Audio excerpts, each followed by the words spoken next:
Bienvenido a todos de nuevo. Visteis ayer la entrevista con Gorka desde el Valle de Arán y como ya adelantamos, está hoy con nosotros Manolo Guerrero. Manolo, que es traductor de alemán, periodista y además es responsable de contenidos de Charry TV. Manolo, muchas gracias por tu tiempo y gracias por estar aquí.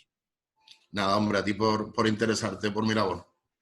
Yo conocí a Manolo trabajando temas sobre la Legión, las Fuerzas Armadas, en un reportaje que hice hace unos años en Zaragoza, y a partir de ahí pues he podido seguir su trabajo, conocer a qué se dedica, etc. Pero mejor que yo, que Manolo nos cuente qué es Charry TV, qué trabajo hace, dónde está Ronda, cómo es esta vorágine de la comunicación en un pueblo de la serranía andaluza. Bueno, pues vamos a empezar por dónde está Ronda. Ronda es un pueblo de la Sierra de Málaga, que digamos que estamos en un triángulo entre Sevilla, Cádiz y Málaga, y eso hace que nuestra población tenga muchísima identidad, que la gente se sienta muy rondeña, y es una ciudad eminentemente turística que lleva viviendo pues prácticamente 2 siglos de la construcción de la Plaza de Toros y del Puente Nuevo, a finales del siglo XVIII por Martín de Aldehuela. Y bueno, ya te digo, una ciudad a la que llegan sobre todo muchísimos turistas. Y luego Charry TV pues tiene una trayectoria de casi 35 años en los que hemos intentado, bueno, yo ahora mismo llevo todavía solamente 10, pero durante este tiempo lo que hemos intentado es informar de todo lo que pasa aquí a nivel de calle, política, colegios, asociaciones y prácticamente todo lo que nos encontramos en el día a día en un pueblo grande como es el nuestro.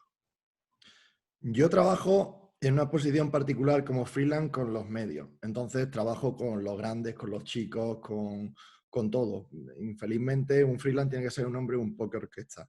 Un hombre orquesta. Charry TV tiene que mantener contenido online para las redes sociales, un canal de YouTube, una televisión local, prensa escrita. Tiene muchos frentes abiertos. ¿Cómo gestionáis vosotros tanta inmediatez, tanta noticia que es más importante? El mainstream, los medios tan más grandes, se basan en hay que llegar primero antes de que sea verdad. ¿Vosotros cómo gestionáis todo ese volumen de trabajo en tantos frentes y manteniendo la ética que lleváis por bandera?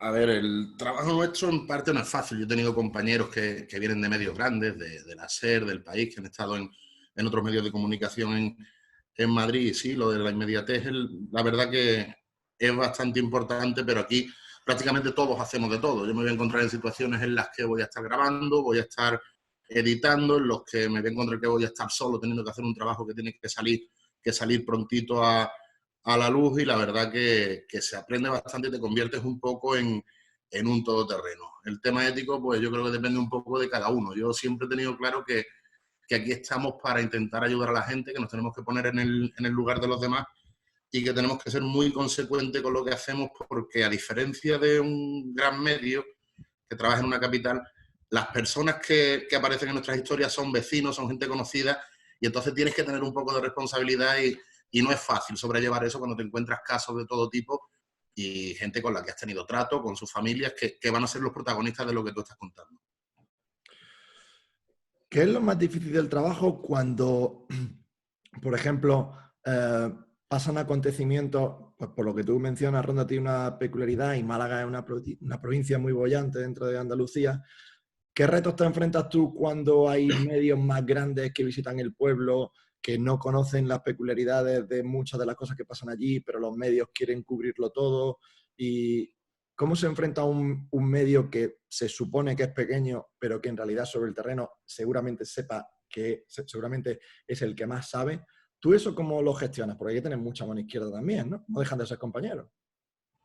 Sí, hombre, yo creo que te enfrentas, cuando se te da una situación de esa, te enfrentas siendo tú mismo, ¿no? Aquí te puedo contar, hace unos años hubo el caso del asesinato de una niña en una localidad vecina. También trabajamos en los municipios, los 20 y tantos municipios de nuestra comarca, y era la muerte de una chiquilla, y vino un medio de comunicación, una televisión nacional, y bueno, llegaron a utilizar artes como hacerse pasar por un policía para entrar en casa de las familias.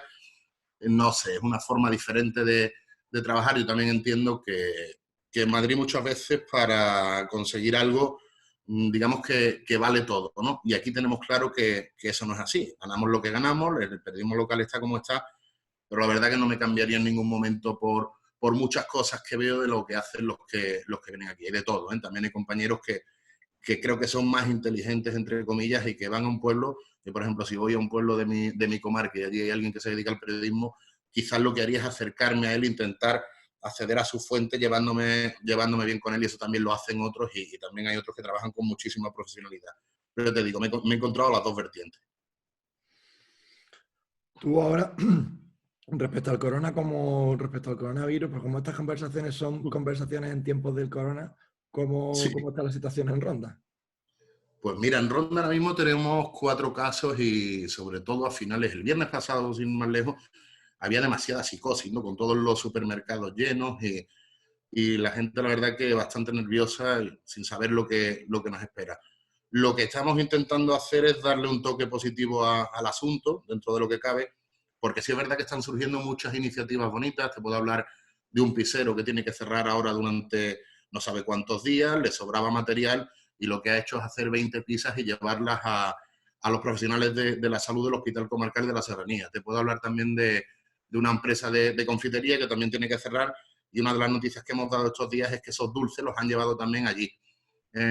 Otro vecino de una barriada cercana a donde yo vivo, todos los días cuando llega el aplauso sanitario, pues ha puesto su equipo de música en el balcón y termina toda la barriada bailando, y prácticamente los que más ganas tienen de ver esa iniciativa todos los días son los niños, y ya prácticamente te lo piden sus padres. Entonces, hoy por ejemplo le hemos puesto cara a ese vecino, hemos estado en su casa manteniendo la distancia de seguridad, pero que se conozcan historias humanas, historias cercanas y historias de gente anónima que intenta hacer que el mundo vaya un poquito mejor. Oye, y vosotros respecto al ritmo de trabajo de la cadena, ¿cómo ha cambiado? Porque, por ejemplo, a mí ahora me han pedido un artículo sobre cómo vive un reportero que ha cubierto conflictos, una crisis así, ¿no? Y yo siempre alerto mucho a la familia de la infoxicación, es decir, de la comercialización del drama que hacen los medios, ¿no? Pero en realidad ahora, con toda la actividad cerrada y la sociedad parada, entre comillas, no podemos informar, o sea, los medios pueden decir, es que no puedo informar de otra cosa que no sea el corona. Vosotros en vuestra actividad, ¿qué estáis haciendo? Pues lo que te he dicho, intentar sobre todo buscar temas humanos. Yo creo que la gente ya es consciente de lo complicada que es la situación que estamos viviendo, de la incertidumbre que tenemos, de que no sabemos cuánto tiempo se va a prolongar esta situación. Entonces, lo que estamos intentando hacerle ver es otra realidad, ¿no? Que se puede disfrutar estando en tu casa con tu gente, que hay iniciativas que son positivas para todo el mundo. Ayer también intentamos a través de las redes sociales poner de acuerdo, porque había habido varias peticiones eran mujeres todas, que querían que se hiciera como una especie de red para elaborar mascarillas. Entonces hemos estado investigando junto con profesionales de la salud cuál es el material adecuado, y ahora estamos viendo a ver cómo ponemos a la gente en coordinación para que esas mascarillas lleguen al hospital o a los comercios o a la calle. Y ya te digo, intentar eso, darle una vueltecita de tuerca, porque creo que ya no hace falta explicar a la gente lo que estamos viviendo y que se tienen que quedar en sus casas, que ellos son plenamente conscientes. Y aquí en un pueblo se sabe todavía más, porque cada vez que hay un caso conocemos prácticamente siempre a la persona que está implicada. Entonces, cuando ya ves a gente cercana que está padeciendo esto, cuando ya hemos vivido aquí en Ronda el caso de un joven de 30 años que ha estado en la UCI, que por suerte ha salido en las últimas horas, yo creo que ya no hace falta seguir contando lo malo que es el coronavirus. ¿Cómo ves? O sea, con esto ya me respondes más o menos cómo ves lo que hacen los medios.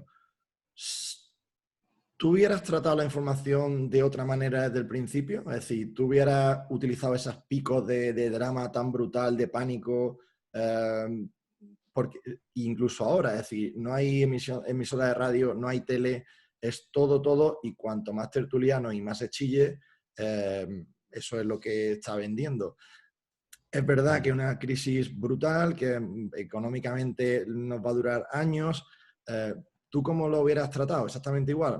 A ver, yo creo ¿Cómo? que si hay algo que criticar de los medios nacionales es que ha habido periodistas a los que sigue mucha gente y a los que cree mucha gente, que se han cachondeado de este tema, que estornudaban de broma en la tele, que decían que era una simple gripe. Y yo, por ejemplo, me dedico a lo que me dedico, creo que no sé lo que me gustaría saber, y no me atrevo a meterme en el ámbito de un arquitecto, de un constructor o de un epidemiólogo. Y aquí mucha gente lo ha hecho, se ha equivocado, y yo creo que ahora pues han quedado retratados, ¿no? de cómo le han dado de cómo han tratado este asunto y de cómo lo tienen que tratar ahora, imagino que con cierta vergüenza después de haber hecho el ridículo a nivel nacional. ¿Tú crees que mucha gente porque por ejemplo, cuando uno narra una crisis que está muy lejos, Oriente Medio, por ejemplo, o incluso Francia, no hemos empatizado con Italia hasta que ya ha sido demasiado tarde porque parece que si no le pasa a nuestro primo no nos pasa, ¿no? ¿Tú crees que aprenderemos a empatizar algo después de esta crisis, poniendo en relevancia cada crisis con lo que es? Bueno, yo creo que cada situación de crisis, de guerra, cuando peor se nos pone todo, sale lo malo de la gente, pero también sale lo bueno. Yo te digo que aquí, por ejemplo, en mi pueblo me estoy encontrando muchas cosas de ver verdadera bondad, de ver solidaridad. Yo creo que sí, que nos va a servir para algo positivo también. Quiero ser positivo yo también en este sentido. Hay una particularidad de Ronda que no sé si mucha gente sabe, pero creo que a través del canal de YouTube de Charry lo sabe muchísima gente. Es que en Ronda hay un cuartel de la Legión, ¿correcto? Sí, señor. Háblanos un poco de ese cuartel, por favor. Bueno, pues este cuartel, la Legión se estableció en Ronda, si no me equivoco, en el año 81. Venía un poco rebotada de Fuerteventura, eran unos tiempos en los que socialmente no estaban vistos como ahora, en los que de hecho salen de Fuerteventura por los conflictos que creaban muchos legionarios entre la población local allí en la ciudad, y cuando llega a Ronda, pues prácticamente nadie era partidario, salvo muy poquitos en ese momento, de que se establecieran aquí en Ronda. Y lo de la Legión ha sido un caso de cómo ir mejorando poco a poco. También es verdad que los tiempos han cambiado, que prácticamente cualquier mando que te encuentras tiene carrera y tiene una preparación que a mí me cuesta ver a diario en mi rutina entre la gente de aquí. Y bueno, han conseguido pues prácticamente cambiar esa realidad de aquellos años 80, y a día de hoy pues nadie entiende Ronda sin los 800 legionarios que viven, ahora mismo unos 600, porque 150 están, unos 140 están en Mali, unos 30, 35 están también de misión en Líbano, y sobre todo han conseguido ganarse a la población yo creo que son gente que va de frente, gente que se implica en los problemas de los demás, y aquí en todos los pueblos de la comarca, por ejemplo, ha habido un problema de abastecimiento de agua en Menoján, en una población cercana, han ido rápidamente a poner ellos cisternas, ha habido necesidad de donaciones de sangre en determinados momentos, y también han sido los primeros en implicarse. Y luego también pues organizan actividades como eventos como los 101 kilómetros de la Legión, una carrera popular que posiblemente sea la más importante de España, y en la que este año iban a participar 10.000 deportistas, pero bueno, aunque todavía no se ha suspendido oficialmente, yo creo que está al caer en vista de lo que estamos viviendo. Manolo, aunque su humildad lo caracteriza, puede que sea, si no a ciencia cierta, porque tal vez no los conozcamos a todos, pero el periodista español que tiene una trayectoria en los últimos años más de día a día con las Fuerzas Armadas, ¿no?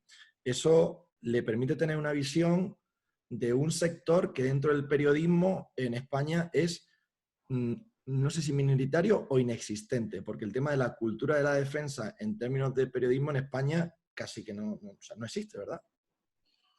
Bueno, yo no sé si soy el periodista que más contacto tiene con el ejército, con una unidad del ejército. Tampoco llevo mucho tiempo en este tema, pese a que todo me ha venido quizás un poco rápido en los últimos meses, pero yo vuelvo a lo mismo. No sé por qué a los medios, a los grandes medios, a los más medios no les vende una historia, por ejemplo, en Mali, de un padre que coincide en una misión con un hijo, y cómo viven las dos mujeres esa situación, y sus hijos que también están aquí en Ronda. Te puede pasar con cualquier otra unidad que no sea la Legión. No vende el ámbito humano, y luego, por ejemplo, hay un accidente y está todo el mundo llamando como loco, hay un atentado terrorista y están llamando como locos, y veo a poquitos medios interesarse por vivir con ellos una Navidad, como tuve yo la oportunidad de vivir recientemente en Mali con la 10ª bandera Millán Astray del cuarto tercio. No sé por qué en este país estamos empeñados en vender lo malo y no en vender lo bueno. Y con las Fuerzas Armadas quizás somos todavía más injustos que con otros colectivos de la sociedad. Hay una... Esto no es que yo tenga una bola de cristal, pero hay ciertos paralelismos, y como esto se va a alargar en el tiempo, pues las fuerzas de seguridad, la policía, los bomberos, pues tendrán un agotamiento, tendrán un nivel de contagio porque trabajan en primera línea. Entonces, dentro del estado de alarma, yo estoy convencido que seguiremos viendo militares por la calle. Hoy ya han salido la Policía Militar de Infantería Marina en Cádiz y simplemente pues, están ayudando. ¿Tú qué opinas de...? Y entonces eso volverá a crear otra pequeña ola mediática sobre una cantidad ingente de opinatólogos donde pro y contra de ver señores o que llevan un uniforme azul o un uniforme verde y que lo que están haciendo es ayudar a la población. Mi respuesta siempre es la misma. Váyase usted a un ejército de cualquier sitio con un nivel de corruptela, por ejemplo, México, brutal, donde mejor no preguntarle a un policía federal o a un militar.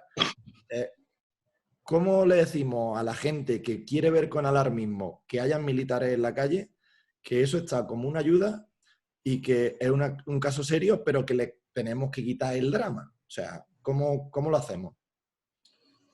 Esa pregunta es complicada, Felipe, pero yo creo que para hablar de alguien, yo creo que en las Fuerzas Armadas, el Ejército, hay cierta parte de la población que por ideología ya tiene un concepto negativo de ellas. Y yo que trabajo en política local, si algo tengo claro es que creo que nunca me voy a inclinar hacia un lado ni hacia otro porque siempre me quedo con las personas, ¿no? Y creo que si te acercas un poquito a ellos y conoces de verdad la labor que hacen, el altruismo que derrochan, cómo son capaces de implicarse y de llegar a dar su vida si fuera necesario por gente a la que ni conocen, creo que no habría ningún tipo de duda en ese sentido.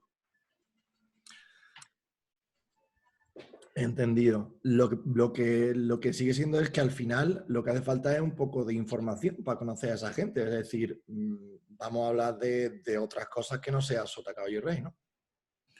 Claro, información y que no sea que los medios nacionales, por ejemplo, hablando de Ronda, lo último que ha salido de las unidades de aquí es que viniendo de unas maniobras se tomaron una cerveza en Vilafranca del PND o que han tenido un accidente llevando un lince en Culicoro, en Mali. Ahí está el tema, también contar la otra parte, que la otra parte gana por mucho, por goleada a esta que es la que suelen contar. Yo he hablado con algún amigo que está sirviendo a nivel particular y me comenta que hay mucha gente que tiene mucho, o sea, dentro de las Fuerzas Armadas, que están muy ilusionados o que tienen una cierta inquietud por arrimar el hombro, por ayudar. Es decir, lo están viviendo más que no solamente como una situación de alarma, sino como una oportunidad de decir, yo quiero ayudar porque para esto me entreno, ¿no? ¿Tú qué percepción tienes de ellos cuando estás con ellos, que sé que los conoces personalmente o a nivel oficial, como tú quieres? Hombre, que coincido totalmente contigo. Ahora mismo, ya te digo, tengo a 160 paisanos que están ayudando en Líbano y en Mali. Y ahora estos días he tenido la oportunidad de hablar a algunos, ayer sin ir más lejos, con uno de los mandos de la operación que hay en Marjayún, en Líbano, y se están comiendo porque ahora mismo allí la situación está tranquila y les gustaría estar aquí arrimando el hombro y cerca de lo suyo. Fíjate qué curioso, se van allí a echar un cable, nos pasa aquí y quieren... Claro, pero es que aquí el decorado te cambia con muchísima rapidez y yo no sé si coincides conmigo en que con el tema del coronavirus todo se actualiza demasiado rápido. A la hora ya estamos desfasados. Es un problema de la infoxicación, es decir, tú no puedes llevar a cabo unas medidas protocolares que te dé sanidad si constantemente te las están actualizando. Y actualizando no es que te las estén cambiando, es que todo el mundo incida sobre lo mismo.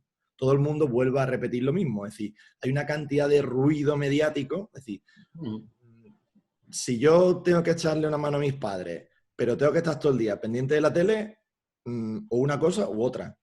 Entonces, no puedo estar todo el día. O sea, uno de los consejos que yo le doy a la gente cercana es, pues sí, mira las noticias, pero no te infoxiques porque no puedes estar todo el día reactualizando tu estado de alerta, porque si no, no haces otra cosa que actualizarte y dejas de hacer todo lo demás. Entonces te vuelve una pieza, un peón inútil dentro de un estado de crisis. A mí también quizás lo que me da un poco de miedo es la improvisación que estoy viendo entre los gobernantes a todos los niveles. Aquí, sin ir más lejos, el viernes la Junta de Andalucía, no, el jueves fue, que la Junta de Andalucía te decía que no se iban a suspender los colegios, que no había motivo, y era las 2:30 de la tarde y estaba hablando el vicepresidente Juan Marín en directo. Y a las 6 de la tarde anunciamos que se cierran los colegios y que a partir del lunes ningún niño va a acudir a clase. Cuando algo que ya se sabía que estaba pasando primero en China, que quizás está más lejos y la gente lo ve de otra manera porque lo tienes a muchísimos kilómetros miles de kilómetros de distancia. Pero bueno, ya cuando pasa en Italia, digo yo que te tiene que servir como experiencia para saber lo que se tiene que hacer y lo que no. Y a mí me da miedo cuando veo a los políticos que cambian de postura en tan poquito tiempo, ver cómo se han permitido las manifestaciones del 8M, habiendo informes que te decían lo contrario, y eso es lo que me está dando un poco de mal rollo también de todo este asunto, que creo que quien nos tiene que guiar no tiene bastón, no sabe llevarlo. Y te hablo tanto en Madrid como en Sevilla. Hay como, lo mismo que los epidemiólogos tienen un manual sobre cómo funcionan este tipo de virus, y da igual que sea en la Cochimbamba, que en el Congo, que Haití, que en toda Europa, etcétera, etcétera, respetando las opiniones profesionales sobre qué tipo de virus, etcétera, etcétera, ¿vale? Sin ser un profesional, pero los políticos, mi opinión personal es que siempre van un paso por detrás por toda esa carga que tienen y porque, por una parte, creo que es loable, es decir, no quieren alertar un estado de alarma. Cuando tú tienes que cambiarle el modo de vida a un montón de familias, es mucho más tranquilizador decir 14 días, aunque el profesional, el técnico sanitario, te esté diciendo que van a ser 4 meses, porque no le afecta lo mismo a la población. En esa parte, creo que podría tener una excusa, un razonamiento de calmamos a la población. Pero en ese estado que tú dices que la gente ya entiende que es una situación grave, lo que no puedes es quedarte en las cifras que sabes que son irrisorias. Esto no son 14 días, no son 15 días, y también tienes que hablar a la gente que esto tiene unas consecuencias una vez que el virus esté solventado. Los trabajos que se va a llevar por delante en una crisis que desde el 2008 no hemos tenido capacidad de ahorro, pues ahora en 2020, ¿cómo levantas 4 meses en un país sin currar, ¿no? Entonces, y luego la parte negativa, en mi opinión, que tiene el político es que se sigue supeditando mucho al voto, se sigue supeditando mucho al poder en vez de... y estoy seguro que hay políticos que funcionan estupendamente, pero no pueden tener divisiones, discrepancias, y que la prioridad no sea la opinión del sanitario, que son los que están en primera línea, y el tipo que está en el hospital sabe qué es lo que está pasando, ¿no? O sea, es muy complicado desde el puesto de mando saber qué es lo que está pasando sobre el terreno y quitarle autoridad a un tipo que esté sobre el terreno, ¿no?